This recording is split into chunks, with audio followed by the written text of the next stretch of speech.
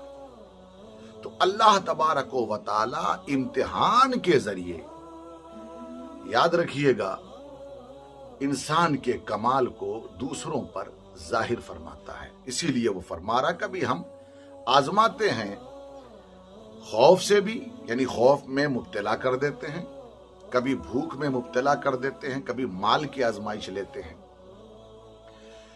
اور کبھی کبھی ہم اولاد سے بھی آزمائش، کبھی جان سے بھی آزمائش۔ اور جو کامیاب ہو جاتا ہے ان کے لیے خوشخبری ہے، گویا ان کے لیے خوشخبری یہ ہے کہ ان کا شمار صابرین میں ہوتا ہے، صبر کرنے والوں میں ہوتا ہے۔ اور اللہ ارشاد فرماتا ہے ان اللہ مع الصابرین، بے شک کہ اللہ صبر کرنے والوں کے ساتھ ہے۔ تو یہ سب سے بڑی کامیابی ہے کہ انہیں اللہ کا ساتھ مل جاتا ہے، اللہ کا قرب نصیب ہوتا ہے۔ یہی کمال ہے اور یہی بندگی کا مقصد ہے۔ کمال کو اللہ تعالیٰ امتحان کے ذریعے ظاہر فرما دیتا۔ اب سوال ایک آخری بات ہے کہ سوال یہ ہے کہ اللہ عالم الغیب والشہادہ ہے، اللہ پر ہر چیز واضح ہے، کوئی چیز اس سے چھپی ہوئی نہیں ہے، جو نہا جو آیا ہر چیز کو جاننے والا۔